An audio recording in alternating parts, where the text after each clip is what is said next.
Bien le bonjour, bienvenue. Aujourd'hui mes petites pépites, on se retrouve pour notre thread d'horreur du dimanche. Alors il me semble que mercredi je n'ai pas posté de vidéo, non je n'en ai pas posté, je suis désolée.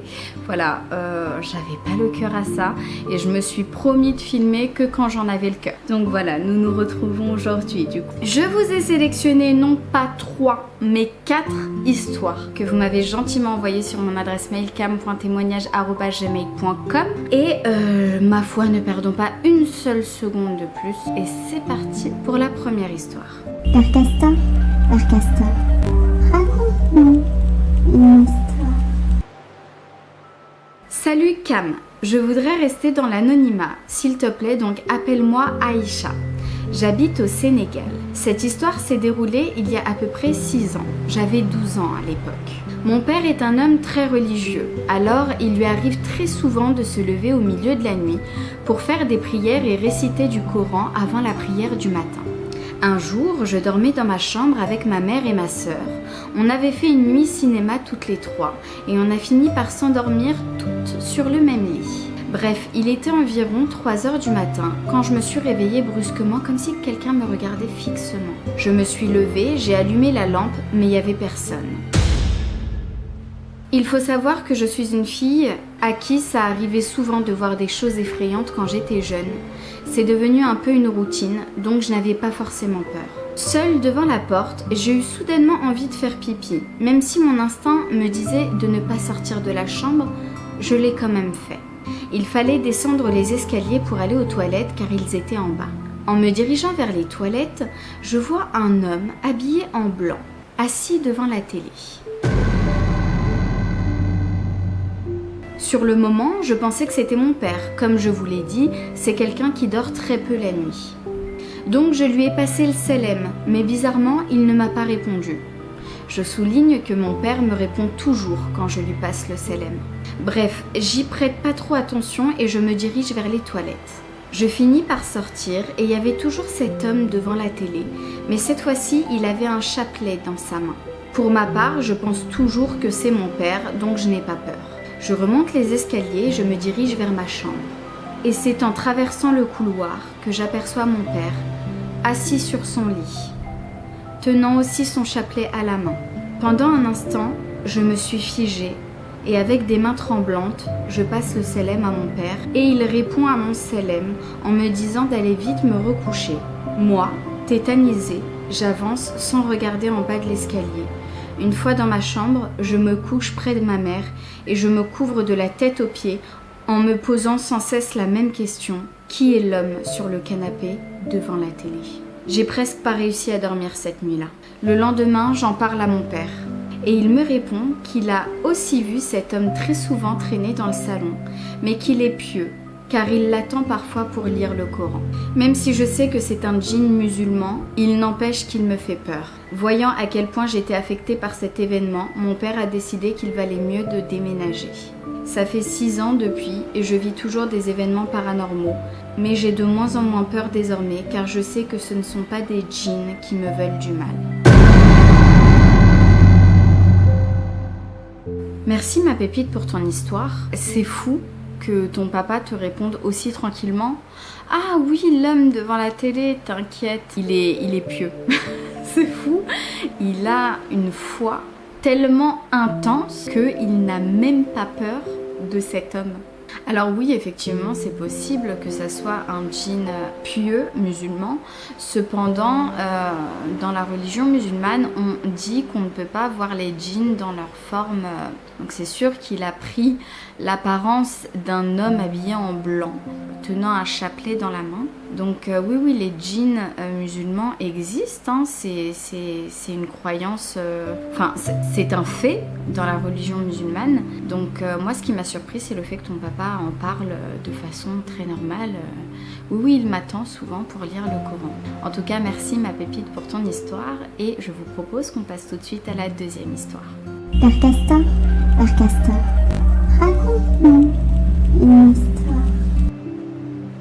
Bonjour Cam, et tout d'abord merci pour ce contenu de qualité que tu proposes. Je suis persuadée que dans la vie, tout arrive pour une bonne raison. Ce matin, je t'ai découverte par hasard et je me suis dit qu'il était temps que je raconte ce que mes enfants et moi avons vécu il y a quelques années. De plus, il m'arrive de nombreuses choses étranges ces derniers temps. Comme par exemple ce matin même, une porte de placard s'est ouverte toute seule sous mes yeux. Enfin bref, voici mon histoire. En 2010, mon mari et moi décidons de déménager et d'acheter une maison dans un petit village. Nos 2 fils sont atteints d'une maladie génétique assez lourde et nous nous étions dit qu'il serait bon pour eux de grandir à la campagne plutôt qu'en appartement de ville où nous vivions. Nous nous mettons donc à la recherche d'un bien à acheter. Par un incroyable hasard, je tombe sur une maison qui ressemblait en tout point à ce que nous recherchions, à une somme très maudite. Bingo, j'appelle dans la foulée et le lendemain nous visitons. La propriétaire est très âgée et partie vivre chez son fils à l'autre bout de la France. C'est donc un agent immobilier qui nous fait visiter. Je ne sais pas pourquoi, mais quand nous la visitons, j'ai un mauvais pressentiment. Mais je me dis que c'est du n'importe quoi, c'est juste la peur d'acheter mon premier bien immobilier. Et puis, elle est dans nos moyens, alors je me raisonne et on décide de l'acheter. Et c'est là que toute notre vie a basculé. En dépit de la maladie de nos enfants, mon mari et moi étions très heureux, très amoureux et très soudés. Arrive le jour de l'emménagement, et chose très étrange, la propriétaire est sur place, en train d'empacter ses dernières affaires. Donc nous échangeons quelques mots et convenons de revenir quelques heures plus tard et la laissons faire. Avant de partir dans le camion de déménagement avec son fils, à la fenêtre, elle nous lance ces derniers mots. Écoutez bien. Elle espère que nous aurons plus de chance qu'elle dans cette maison. Avec mon mari, on est un peu surpris, mais voilà, elle a dépassé les 90 ans. On se dit qu'elle doit être un peu déraillée. Je ne crois pas. On rentre dans la maison et on trouve pas mal de choses qu'elle a laissées derrière elle. Des meubles de cuisine, des dessins accrochés au mur, un peu partout dans la maison. Nous ne les avions pas vus avant, avec tout le mobilier, mais une fois la maison vide, on voit qu'il y en a vraiment pas mal. Des dessins d'enfants et d'autres qui ne ressemblent à rien, des gribouillages. Rien de grave, on décroche tout. Quant aux meubles de la cuisine, on se dit qu'ils nous serviront et on les laisse en place. Nous emménageons, le temps passe et des choses étranges se produisent de plus en plus souvent. Mon plus jeune fils, qui n'avait jamais eu de sommeil perturbé ou quoi que ce soit d'étrange, se met à se réveiller la nuit en hurlant de manière régulière. Il a alors 6 ans à cette période-là, mais il se rappelle jamais de pourquoi il a eu si peur. Et ça empire, encore. L'étape suivante, je l'entends parler dans sa chambre, alors je monte voir, et par la porte entr'ouverte, je le vois discuter, à 1 mètre face au mur. Quand je l'interroge, il me dit qu'il parle avec le petit monsieur gentil. Il me le décrit, mais je n'ai jamais vu cette personne. Cette discussion nocturne avec le petit monsieur gentil est arrivée 3 fois. Du moins, je l'ai surpris 3 fois. C'est peut-être arrivé davantage, je ne sais pas. À cette même époque, son grand frère, qui avait 8 ans, se plaignait la nuit de nombreux bruits en provenance des murs, du plafond et du plancher en bois. Mais je me suis dit que voilà, c'était une grande et vieille maison. Pas de quoi s'inquiéter. Il demande à changer de chambre pour pouvoir dormir avec son frère. J'accepte car les pièces étaient très grandes et que son petit frère était d'accord aussi. Mais je ne comprenais pas. Ça faisait presque 1 an que nous vivions ici et avant tout allait bien. Ils dorment donc dans la même chambre et de manière régulière, les deux me disent avoir entendu parler dans leur chambre, mais je mets ça sur le compte de la jeunesse. Moi aussi, parfois, il m'arrive d'entendre des pas sur le plancher, comme si quelqu'un venait vers ma chambre dans le couloir. Mais je me suis dit que c'était dû au stress, sûrement. Car dans le même temps, la situation avec mon mari se dégrade, vite et fort. Nous étions pourtant heureux et amoureux. Il se met à aller mal, très très mal, et se fait interner carrément en psychiatrie. Pour résumer brièvement, là-bas, il rencontre quelqu'un. Je l'apprends et nous divorçons. Je me retrouve donc seule dans cette maison avec mes fils. Waouh, c'est fou! Et la situation empire encore. Mon plus jeune ne discute plus avec le petit monsieur gentil, mais maintenant se lève la nuit pour le suivre à travers toute la maison. Sauf qu'il est petit et un peu fragile avec sa maladie, qu'il y a plein d'escaliers et que j'ai toujours peur qu'il lui arrive quelque chose. Je mets ça sur le compte du stress dû au divorce. Je l'emmène chez un pédopsychiatre qui me dit, au bout de 3 séances, que mon fils va parfaitement bien, aucun stress, il vit plutôt bien la séparation d'ailleurs. Je suis fière de réussir ça en tant que maman. La vie n'est pas facile, avec le crédit à rembourser seul, la maladie, etc. Donc ma meilleure amie vient souvent passer quelques jours à la maison avec moi pour me soutenir et me changer les idées. Ma meilleure amie a toujours été très réceptive à l'au-delà et avec des facultés spirituelles. La première fois qu'elle est venue à la maison, elle est restée figée sur le pas de la porte, incapable d'entrer à cause des mauvaises énergies qu'elle sentait. Même si je l'aimais fort, je mets cela au passé car malheureusement elle a décidé de couper les ponts il y a 6 ans avec moi et elle me manque encore. Je n'étais pas certaine de ce qu'elle racontait. Donc là aussi, je n'y ai pas cru. Je me suis dit qu'elle délirait sûrement. Une nuit où elle dormait à la maison avec moi, dans mon lit, on venait de se coucher genre 10 minutes avant. Elle s'est assise d'un coup, comme un ressort, et m'a dit « Elle est là ». Qui est là ? Elle me répond « Isoline ». Et elle m'explique à quoi elle ressemble. Là, je commence à flipper un peu parce que quelques instants avant, pendant que j'essayais de m'endormir aussi, j'avais senti comme un voile de froid toucher ma peau. Et j'en arrive à la fin de l'histoire. Dernier rebondissement incroyable. Des anecdotes comme ça dans cette maison, j'en ai des dizaines, mais je vais pas en rajouter davantage. Toujours est-il que la situation s'est empirée, physiquement, mentalement et financièrement. J'ai donc décidé, après 3 ans de divorce, de revendre cette maison. Je ne m'y sentais plus bien et les garçons voulaient quitter aussi cette maison remplie de fantômes, je les cite. Arrive la veille du déménagement, tous les cartons sont prêts, le camion chargé, tout est emballé. Il reste juste des meubles de l'ancienne propriétaire dans la cuisine. Ce meuble était accolé à ma gazinière, je m'en servais pour stocker mes recettes de cuisine et autres bricoles. Il était là depuis le début.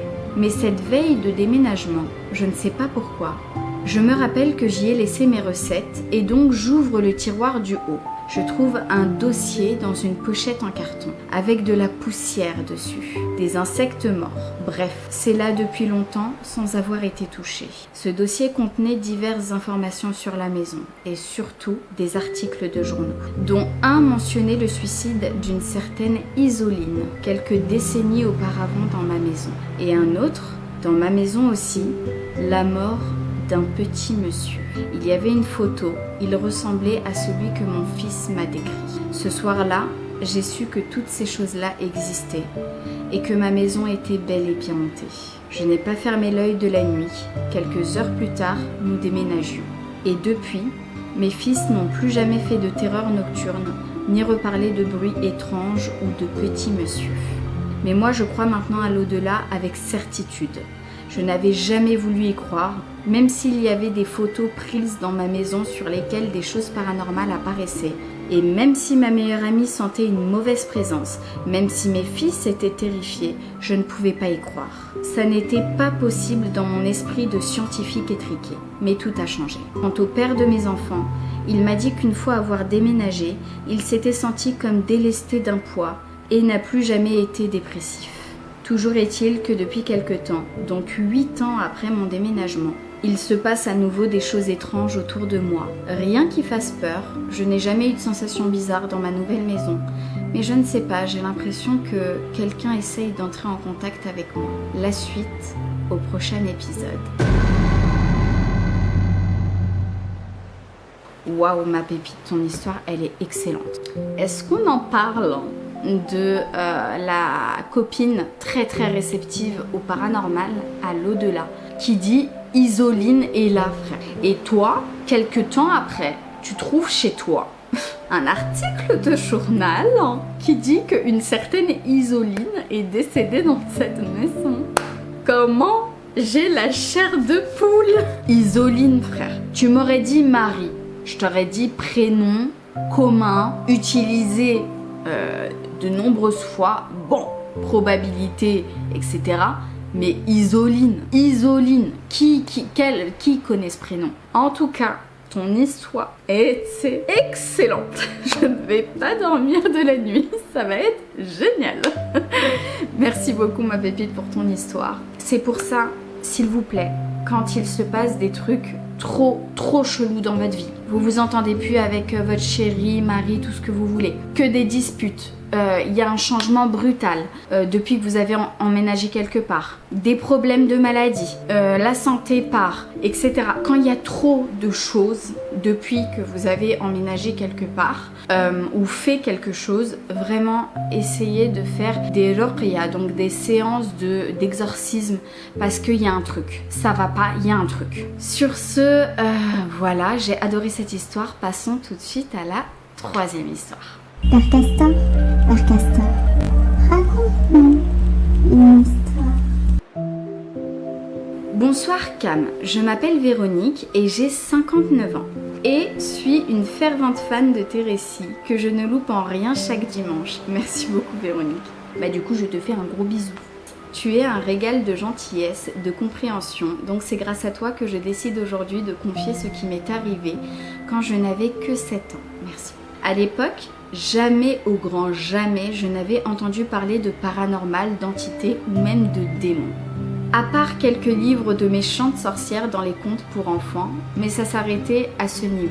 Cependant, je passais les grandes vacances avec toute ma famille chez l'oncle et la tante de ma mère en Corrèze, vraiment en pleine campagne.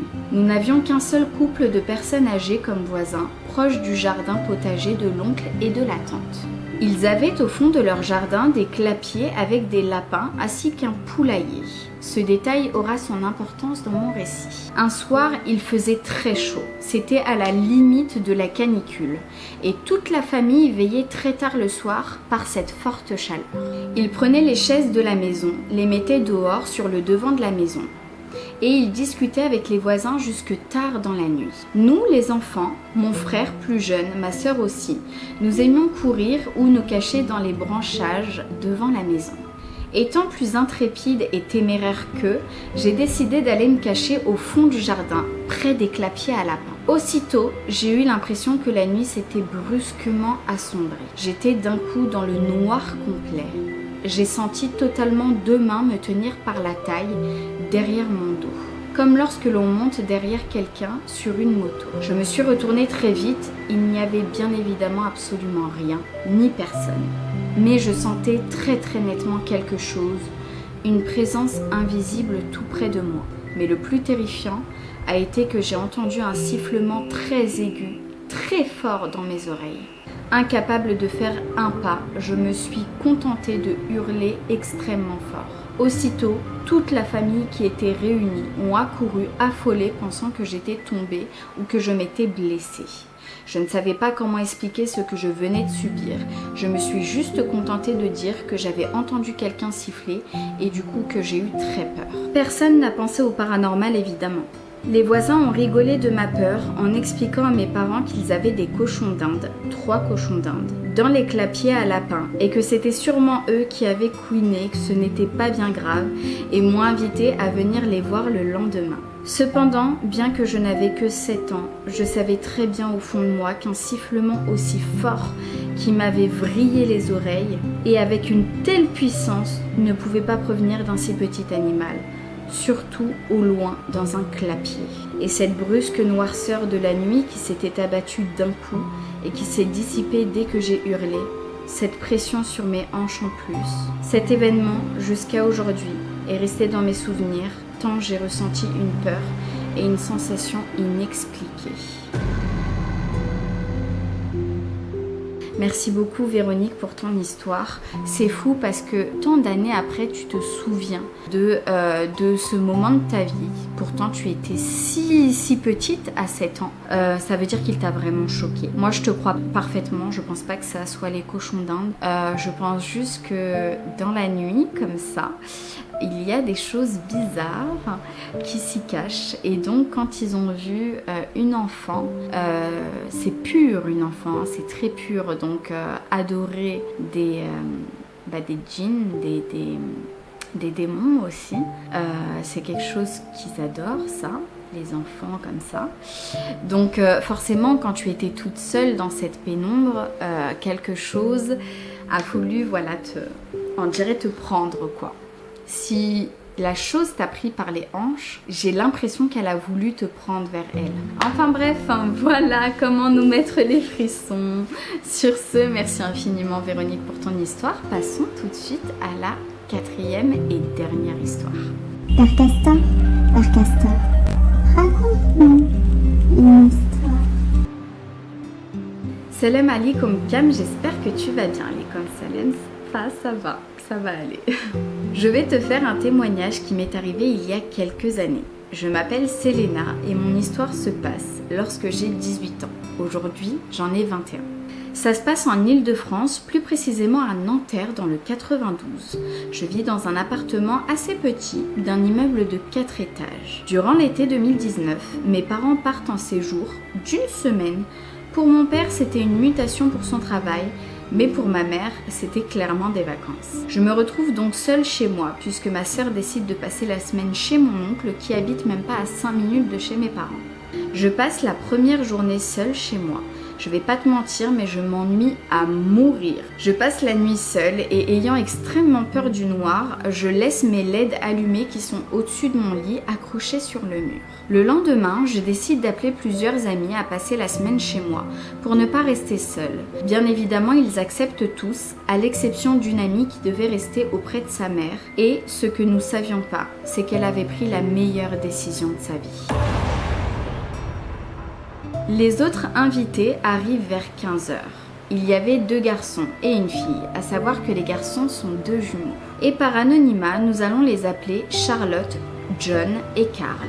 La journée se passe tranquillement et Carl nous confie une envie en disant « Ça vous dit on fait une soirée Ouija ce soir ?» Ayant déjà regardé le film, une appréhension me prit les tripes, mais Charlotte et John insistent pour faire ce jeu. J'accepte avec beaucoup de peur. 1 heure passe, puis on s'installe autour de la table avec le plateau d'Ouija au centre de la table. Carl prend la parole et nous explique les règles à obligatoirement respecter durant l'Ouija. On l'écoute attentivement et au bout d'une dizaine de minutes, on commence la séance de spiritisme. On place tous un doigt qui touche à peine la goutte et Carl prend la parole. « Esprit, es-tu là ?» Il répète la question plusieurs fois, puis la goutte se met à bouger et se dirige finalement vers le oui. Paniquée par ce que je viens de voir, j'explose de peur en me demandant qui d'entre nous avait déplacé la goutte. Mais même eux étaient choqués. Carl continue donc à parler à cette chose et on commence à avoir une vraie conversation avec cette entité. Puis Carl demande l'identité de la personne et elle répondit en écrivant grâce aux lettres du plateau « C'est un secret ». Il insiste donc en demandant si c'était une fille et la réponse se fit immédiate en se dirigeant vers le oui. Il demande plus d'informations et on découvre que c'est une petite fille de 6 ans et qu'elle vivait dans mon appartement avant d'y mourir dedans. À ce moment-là, Charlotte ne peut plus supporter ce jeu et casse le cercle. Et là, une chose étrange se passe. Charlotte rentre en genre de transe. Avant de rentrer dans la cuisine, elle prend un énorme couteau et se dirige vers John en criant « Seul un peut survivre, tu dois mourir ». Une peur nous envahit tous et Carl essaye de fermer la discussion mais impossible.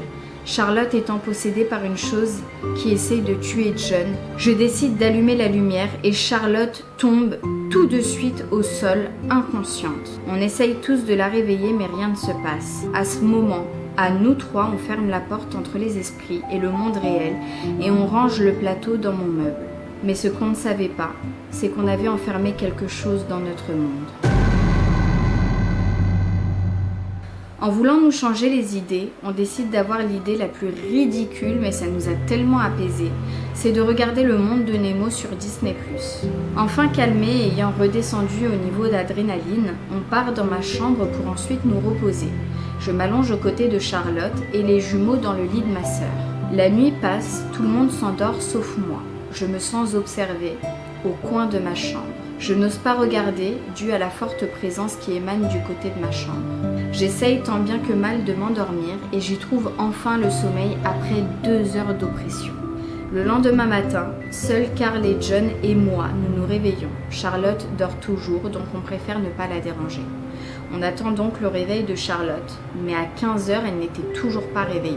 Je décide de lui écrire un mot sur une feuille pour la prévenir qu'on passe chez John et Carl pour déposer le plateau de Ouija. On part chez les garçons et on tombe sur la maman des jumeaux avec le plateau en main. À ce moment-là, elle nous engueule en disant qu'elle ne veut pas nous voir jouer avec, sauf que c'était trop tard. Elle le voit assez rapidement et me demande avec politesse de venir chez moi pour inspecter ma maison, pour savoir s'il y a quelqu'un ou quelque chose de malveillant dedans. À peine entrée chez moi, elle regarde ma salle de bain et se fige immédiatement. Je lui demande ce qu'il se passe et elle me dit mot pour mot: plus d'une personne est morte ici. À ce moment-là, je me fige complètement et ne comprends pas ce qu'elle veut dire. Je continue donc de la suivre et elle inspecte encore plus la maison. Comme ça, jusqu'à ma chambre, en étant juste en face, sans rentrer. Elle nous regarde. Son expression est horrible, les yeux grands ouverts, bouche complètement ouverte durant quelques secondes avant de dire quelque chose. Mais qu'est-ce que vous avez fait? Ne comprenant pas, on lui demande une explication et à ce moment-là, elle nous dit clairement que Charlotte est dans une phase de transe et que seul un exorcisme pourrait l'aider. Je suis donc tétanisée.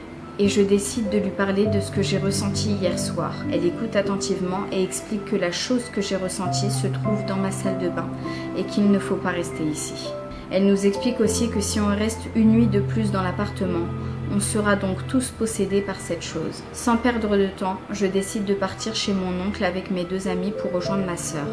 La mère des jumeaux était passée chez elle pour récupérer son matériel pour faire l'exorcisme et aussi purifier la maison. Je passe donc le reste de la semaine chez mon oncle et Carl et John étaient retournés chez eux. 2 jours après l'événement, Charlotte avait repris connaissance et la maison était complètement purifiée. En y retournant et étant de confession musulmane, je mis la sourate El-Baqara, connue pour éloigner les djinns.